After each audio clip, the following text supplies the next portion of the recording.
Bonjour à tous et bienvenue sur le podcast sur le PVT Australie. Je m'appelle Milo Anne, je suis blogueuse et youtubeuse sur l'Australie. Mon blog s'appelle Milo Easy Nose. J'ai vécu 3 ans en Australie et particulièrement à Brisbane. Et depuis, je mets à disposition mon expérience pour aider les futurs backpackers et étudiants qui décident de partir en Australie. Si tu veux en savoir plus sur mon travail, je t'invite à me rejoindre sur Instagram et sur YouTube, ainsi que sur mon blog Milo Easy Nose.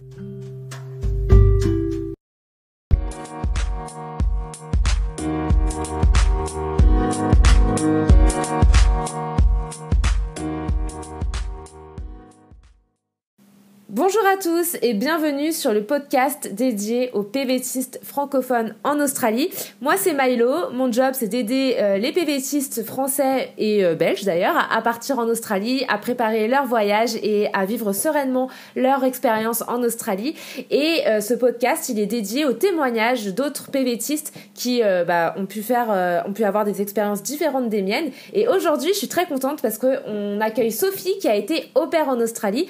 Moi j'ai jamais fait au pair en Australie, donc je suis contente de pouvoir avoir son expérience et vous allez le voir, elle a plusieurs sons de cloche différents sur cette expérience, elle a eu des bonnes comme des moins bonnes expériences, donc bienvenue Sophie, merci beaucoup d'être là avec nous aujourd'hui. Bonjour, avec grand plaisir. Dis-nous tout, où est-ce que tu es aujourd'hui, depuis combien de temps tu es en Australie, raconte-nous un petit peu tes débuts en Australie. Alors ça va faire maintenant 1 an, le 4 janvier, que je suis en Australie. Et j'ai été d'abord fille au pair pendant 6 mois et ensuite j'ai dû partir. Ok, trop bien. Donc là, t'es arrivée en janvier 2020.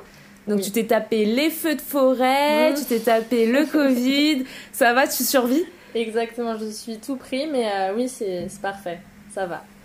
Bon, au moins t'as eu la chance de partir avant le Covid. Exactement.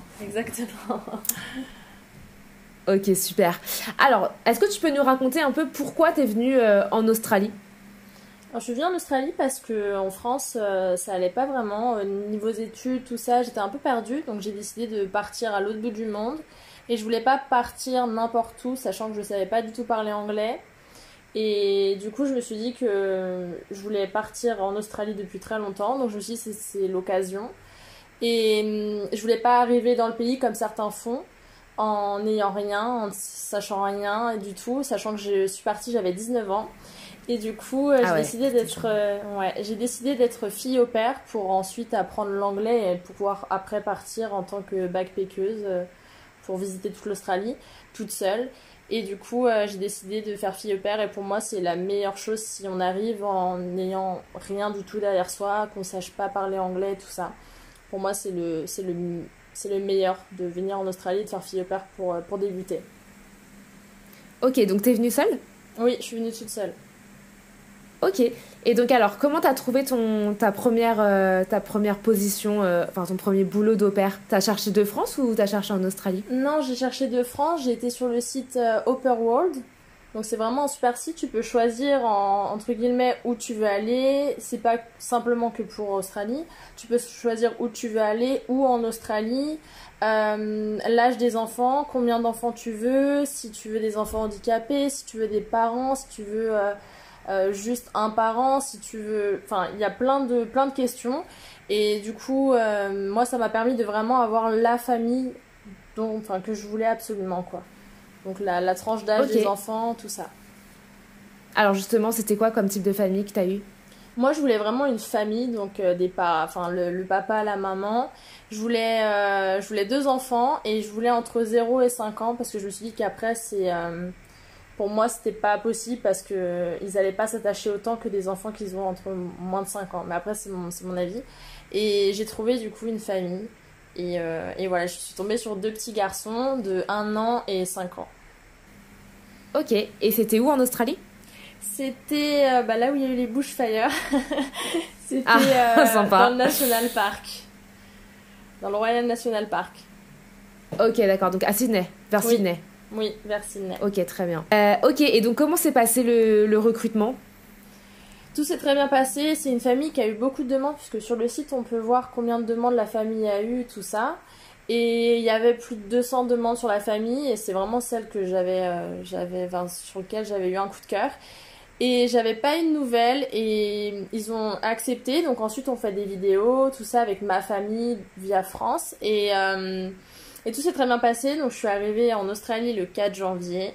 Et j'ai rencontré du coup ma famille. Et au début tout se passait très très bien. J'ai rencontré les petits, tout se passait vraiment bien. Ok, et est-ce que tu peux un peu nous détailler ce que tu as fait pour être recrutée? Donc j'imagine que tu as dû remplir une fiche, que tu as dû parler un petit peu de toi. Comment est-ce qu'on fait pour avoir un bon profil? Le mieux, c'est d'avoir un contrat avec la famille, comme ça tout est écrit dessus, tu sais combien tu es payé, tu sais tes vacances par exemple, tu sais, je sais pas, ton assurance, etc. Au moins c'est très clair. Moi, c'est ce que ma famille a fait, donc c'était via un contrat que tu signes avant de partir. Donc moi, c'était le cas, j'ai signé avant de partir, mes parents ont signé parce que j'avais 19 ans, donc du coup c'était très jeune, donc il fallait que mes parents signent. Il fallait faire un meeting avec les parents. Et voilà, et après ils te posaient un tas de questions. Moi j'ai eu je sais plus combien de questions, je crois que c'est 36, quelque chose comme ça. C'était des questions, il fallait que je détaille. Ah oui. Par exemple, si on te laisse nos enfants la journée, qu'est-ce que tu feras avec eux? Et du coup, tu dois te dire, je me réveille, je fais ceci, cela. Tu dois leur dire, si par exemple le bébé a du mal à manger, il s'étouffe, qu'est-ce que tu fais? C'était vraiment des questions très pointilleuses, mais au final, c'est pas... Enfin, c'est normal, quoi. C'est des parents qui laissent leurs enfants à un inconnu, au final. Donc, t'as beaucoup de questions, il faut juste être soi-même et mettre le meilleur, quoi. Donner le meilleur. Ok, et donc du coup tu es arrivée en Australie, tu dis que les premiers jours se sont bien passés, alors raconte-nous comment ça s'est passé, qu'est-ce qu'ils t'ont fait faire, raconte-nous aussi dans quel milieu t'es arrivée, est-ce que t'avais une chambre à toi? Alors je suis arrivée, du coup c'est le père qui est venu me chercher à l'aéroport parce que le papa parlait français. Ça je le savais au début, mais par la suite ils m'ont demandé de parler souvent en français avec les petits et ça m'a pas énormément aidé pour ma langue. Donc s'il y a des personnes qui veulent devenir fille au père ou garçon au père, je conseille d'être dans une famille vraiment australienne pour pas pouvoir parler tous les jours en limite en français et ne pas gagner en anglais tout simplement. Donc le papa est venu me chercher puisque du coup il était français, c'était plus simple pour me parler, pour me mettre à l'aise. Je suis arrivée dans une famille où il y a beaucoup beaucoup d'amour, donc je suis arrivée et limite je les connaissais déjà, ils m'avaient tout apporté, j'avais ma chambre, j'avais ma salle de bain aussi. J'avais un petit panier qui m'attendait avec tous mes produits dedans, dentifrice, tout ça pour me mettre vraiment à l'aise. Et j'avais pas vu les petits le premier jour. Ils m'avaient prévu une journée le lendemain pour vraiment me faire visiter Sydney, donc l'opéra, le Harbour Bridge, enfin tous les basiques de l'Australie avec les enfants et voilà. Ok, très bien. Et tu savais déjà ton salaire, t'étais bien payée? Oui, alors je suppose que j'étais bien payée parce que après par la suite j'ai rencontré d'autres filles au pair, elles étaient moins payées que moi. Moi, j'étais payée $300 du lundi au vendredi. Et le vendredi, j'ai décidé de faire le ménage pour les aider, puisque les parents travaillaient beaucoup. Et ils me donnaient $50 en plus. Donc, c'est quand même une bonne somme d'argent pour une semaine à garder les enfants, parce qu'au final, on est nourris, blanchis, logés. Enfin, on a tout, et l'argent, c'est juste pour nous faire plaisir ou les mettre de côté pour la suite. Ok. Et donc, raconte-nous un peu une journée type. Comment ça se passe? Tu te lèves, tu t'occupes des enfants? Raconte-nous un peu.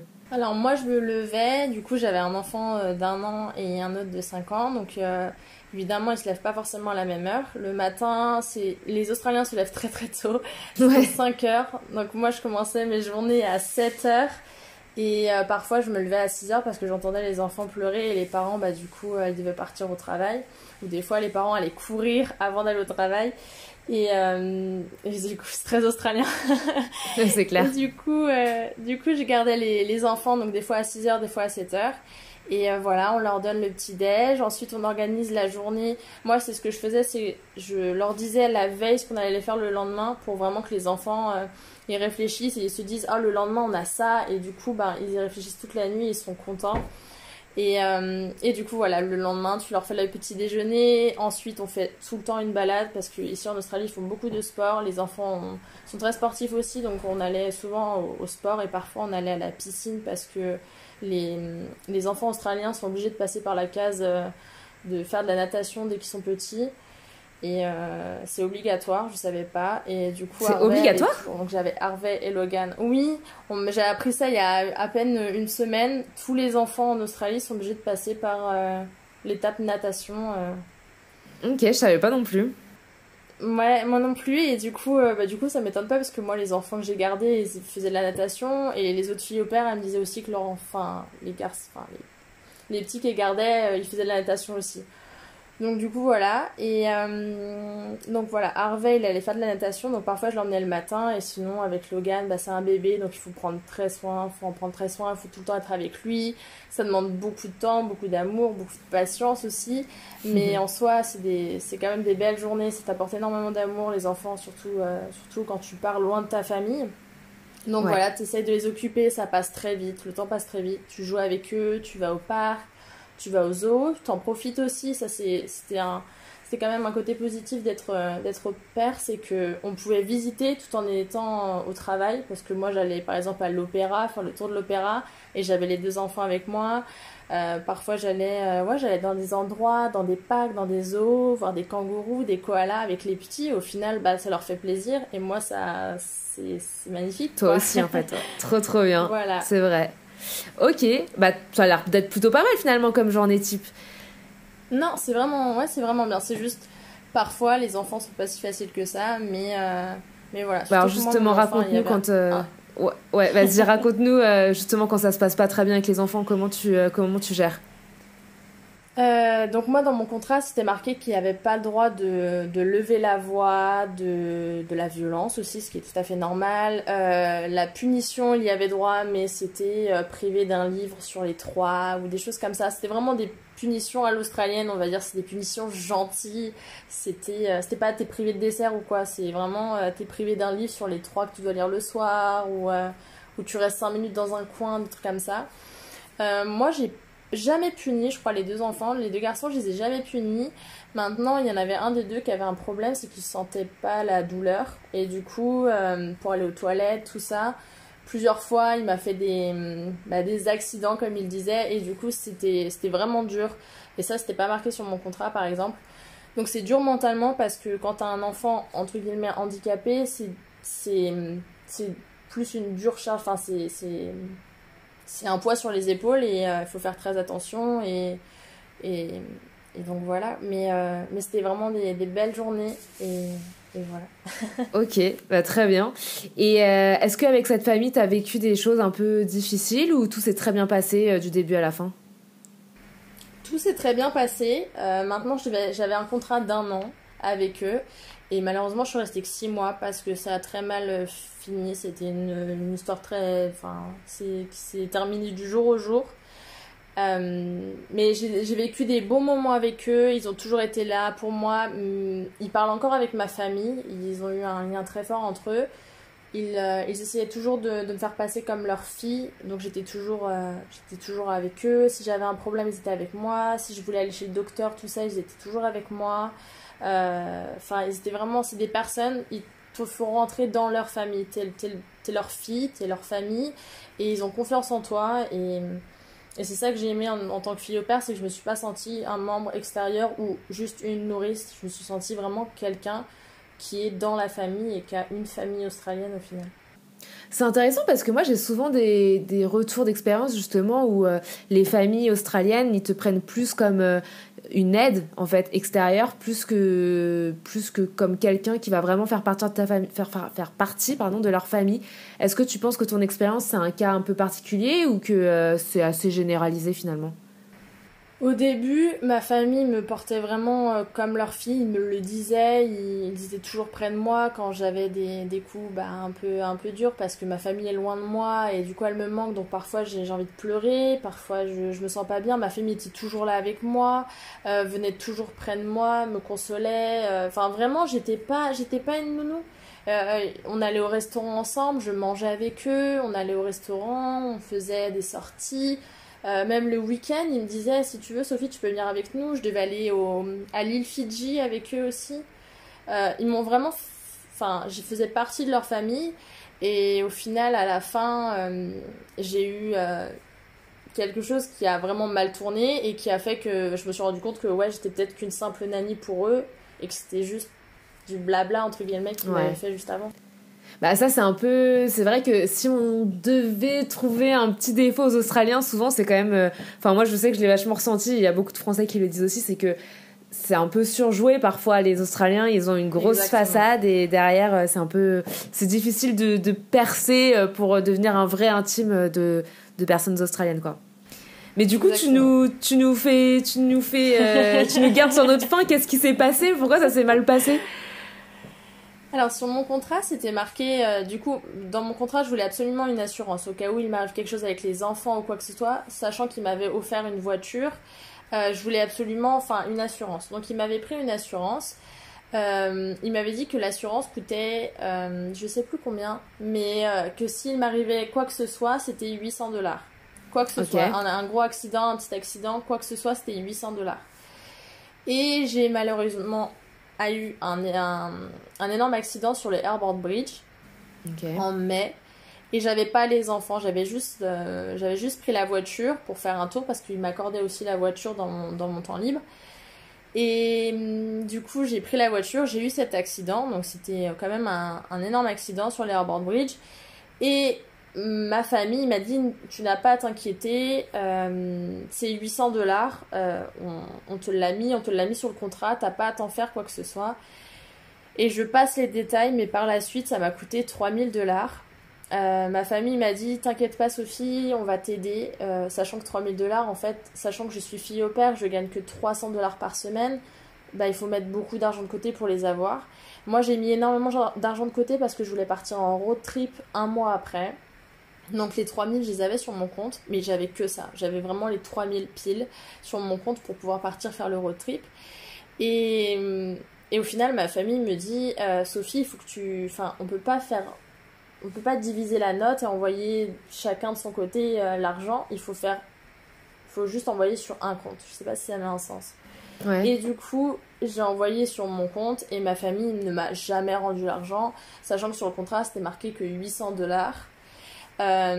Et par la suite, je leur ai demandé s'ils pouvaient m'aider parce qu'ils m'avaient dit qu'on allait faire moitié-moitié. J'ai pas eu l'autre moitié. Ça me faisait mal au cœur parce que j'ai mis tout mon argent. Je pouvais pas faire mon road trip, je pouvais plus rien faire. Au final, j'avais plus d'argent. Et du coup, ma famille a décidé en fait de se mettre un peu contre moi alors que j'ai vraiment rien demandé et ils ont arrêté de me payer en tant que fille au père. Donc pendant 3 semaines, ils ont arrêté de me payer. Donc c'est quand même $900. Je venais de perdre 3000, j'ai plus mes 900 et j'ai essayé de parler avec ma famille d'accueil, donc surtout avec le papa parce qu'il parlait français donc c'était plus facile pour m'exprimer et le père m'a clairement compris, m'a fait comprendre que si j'étais pas contente je pouvais partir. Sympa. Et c'est resté de là. Je me suis dit bon bah d'accord, je vais rien dire et peut-être qu'un jour ils vont s'en rendre compte. Et Marc, donc du coup mon dad d'accueil, me dit t'inquiète pas Sophie, on va en parler avec Élise, donc ma maman d'accueil, et on va voir si on va te donner l'argent, tu n'as pas à t'en faire, on te le promet, tout ça. J'ai attendu, j'ai pu faire mon road trip en m'envoyant des sous d'Europe. Et je suis partie du coup faire mon road trip. J'ai rencontré du coup la personne avec qui je suis aujourd'hui. Et c'est une chance d'ailleurs. Et en revenant, je vois qu'en fait il y a une autre personne dans la maison. Et je me demande c'est qui. Et à chaque fois on me disait pas c'était qui. Et c'est resté de là. C'était une autre opère, tu crois? Et ma famille d'accueil m'a... Ouais. Et ce qui s'est passé, c'est que du coup, mon copain a dit à ma famille j'aimerais que Sophie finisse son contrat un peu plus vite, donc qu'elle parte en novembre à la place de janvier, qu'elle parte en novembre. Maintenant, si vous avez besoin de Sophie jusqu'à janvier, il n'y a pas de souci, mais elle vivra pas chez vous. Et ma famille d'accueil a accepté, a dit qu'il n'y avait aucun souci, que ça leur faisait plaisir justement que je fasse ma vie de backpackeuse. Et que je profite de voyager en Australie, tout ça. Ils m'ont laissé la voie libre, ils m'ont dit qu'il n'y avait pas de souci et qu'en novembre, je pouvais partir. Ils nous ont donné notre accord. Et du coup, dans ma tête, c'était, bon, bah, je reste jusqu'à novembre et voilà.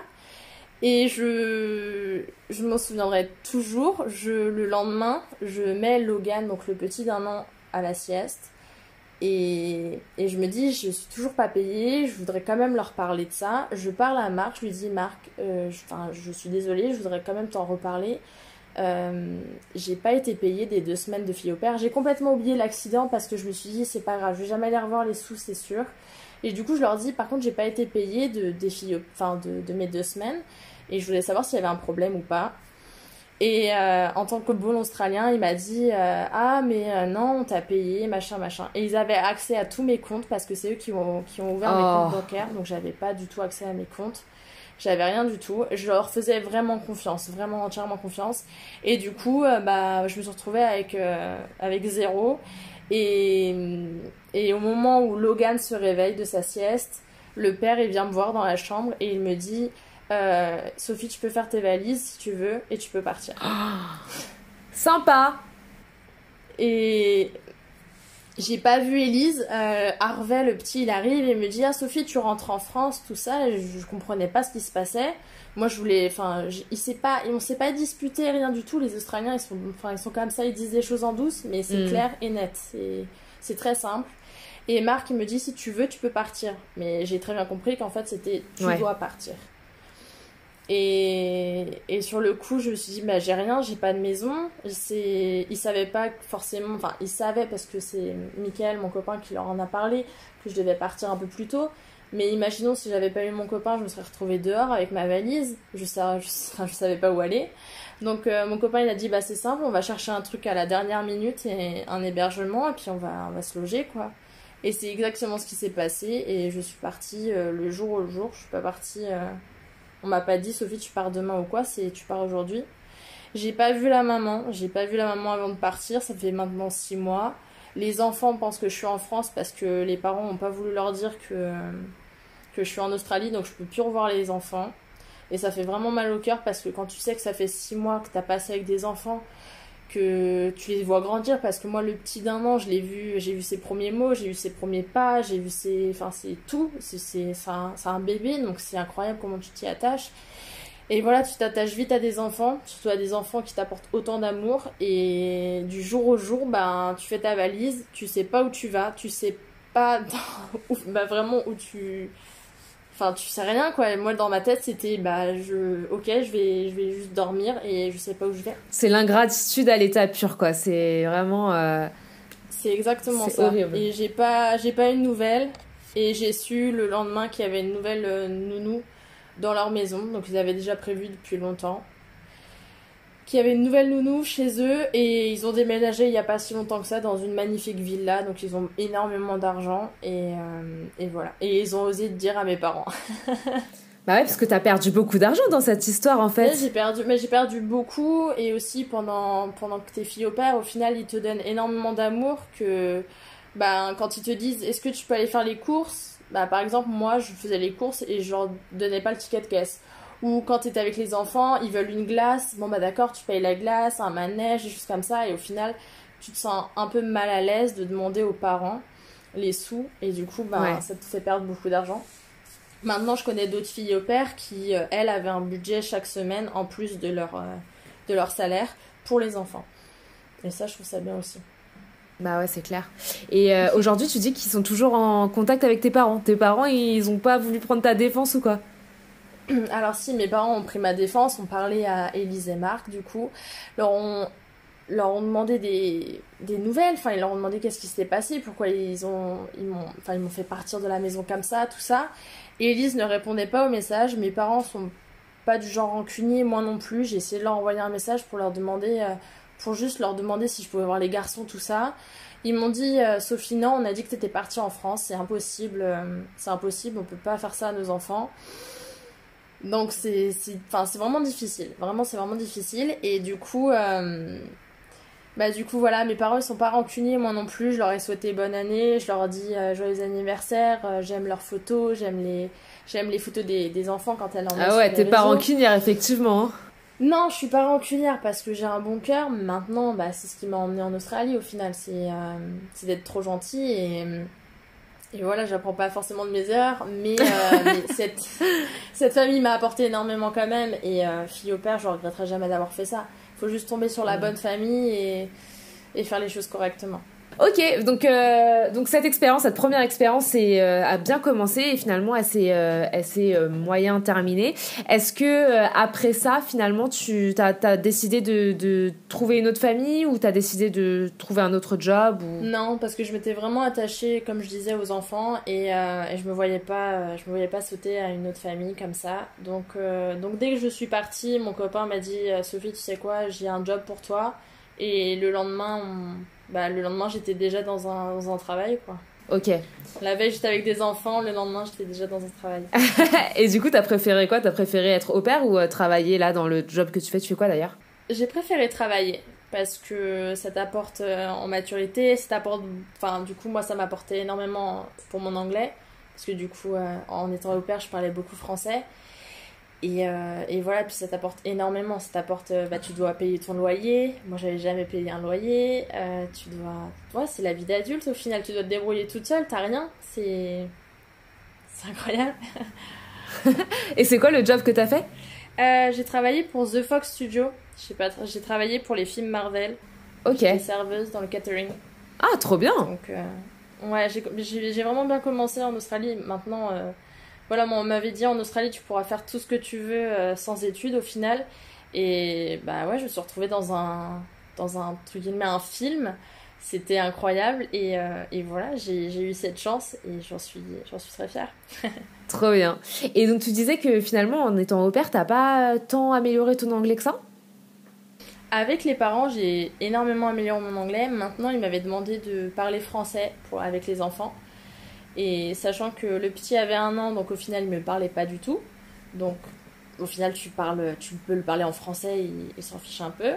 Et Harvey, il disait que des petits mots, des mots assez simples, quoi. J'ai faim, je veux dormir, je veux jouer. Donc voilà, il me demandait aussi de lui parler un peu en français.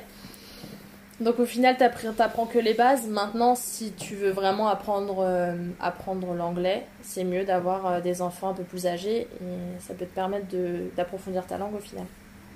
D'accord. Et dis-moi un peu comment tu gérais ton temps parce que tu devais travailler combien d'heures par semaine et combien de temps libre tu avais aussi? Alors moi, je travaillais du coup 10 heures par jour. Je faisais des journées de 7h à 17h, du lundi au vendredi. Et du coup, quand tu parles de mes jours, c'est mes jours off. Ouais, donc déjà que tes jours pendant ta journée. Donc là, tu dis que tu finissais à 17h. Et effectivement, ouais, le nombre de jours off que tu avais. Du coup, j'avais le samedi, dimanche et le mercredi après-midi parce que les enfants, du coup, allaient à la crèche. Donc le mercredi après-midi, j'étais tranquille. Donc ce que je faisais, c'est j'allais me promener. Au final, c'est juste une après-midi, mais soit tu te promenais ou soit je faisais à manger. Tous les mercredis soirs, je faisais un repas français. Donc trop bien. C'était assez bien. Ouais, c'était vraiment bien. Maintenant, avec les produits australiens, c'est pas la même chose, mais c'est sûr. Et voilà. Et le samedi, dimanche, je profitais pour sur les sites de rencontres, tout ça, les Sydney, les Françaises à Sydney, tout ça, tous les sites. Voilà, grâce à toi d'ailleurs, c'est toi qui m'avais mis sur tous ces groupes-là. Ah, ça fait plaisir. Ok, et donc justement, voilà. C'était facile de rencontrer du monde ou pas? Très facile, et encore à l'heure d'aujourd'hui, j'en rencontre plein grâce au réseau, grâce aux groupes, tous les groupes qui ont été créés. Je trouve que c'est un peu moins actif maintenant, c'est normal parce qu'on est beaucoup moins maintenant en Australie à cause du Covid. Mais voilà, le travail, tout ça fait que, voilà, au final, quand tu croises un Français, dans ta tête, c'est il y a un Français, et du coup, tu lui parles directement, c'est pas il y a un inconnu ou quoi que ce soit, on a quelque chose en commun. C'est clair. Et tu rencontres surtout des Français ou des Australiens, des étrangers? On rencontre là, en ce moment, on a beaucoup d'amis argentins, parce que mon copain parle espagnol, et du coup, on a beaucoup d'amis argentins.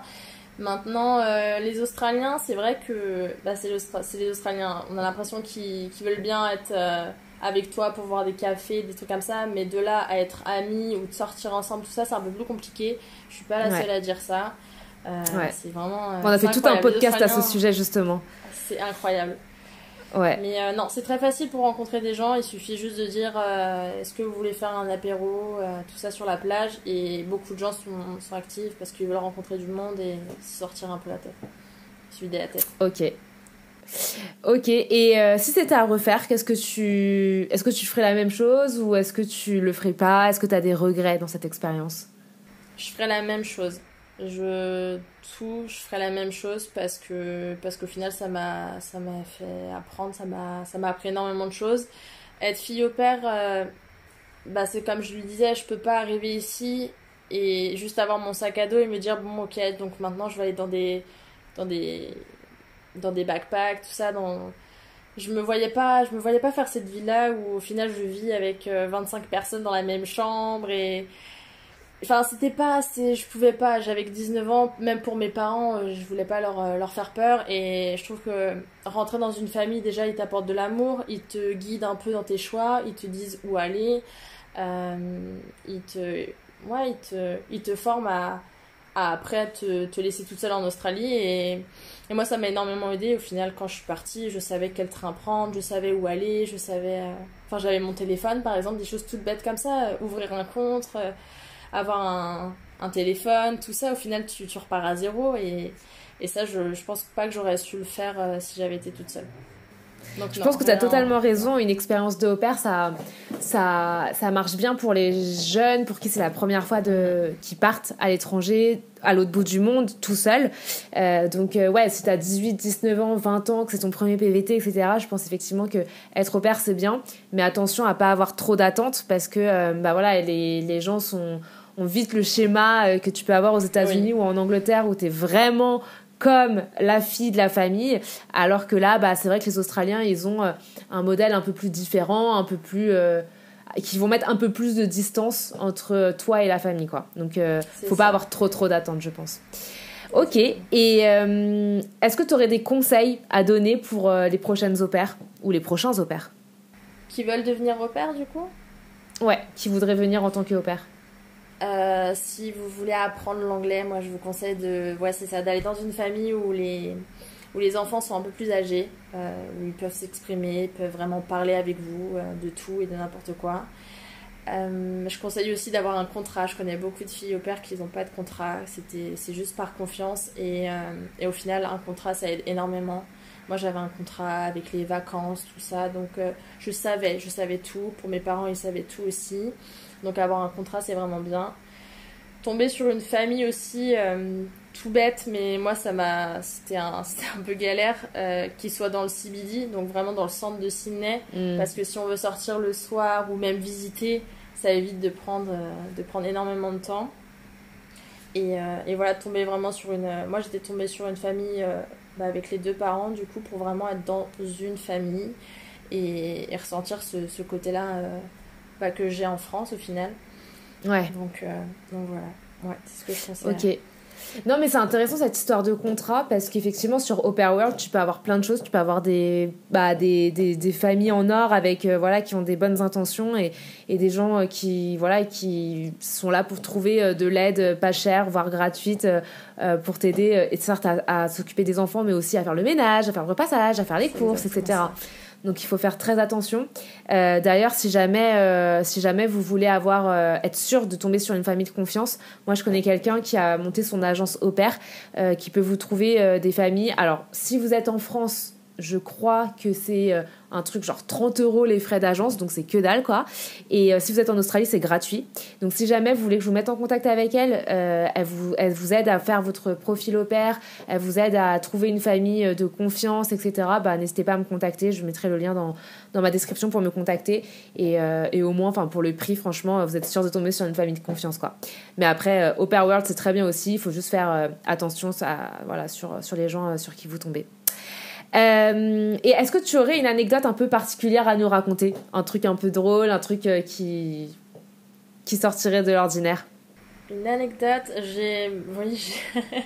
j'en ai une, parce que pour moi c'était vraiment mon début, donc du coup c'était le lendemain, quelque chose comme ça.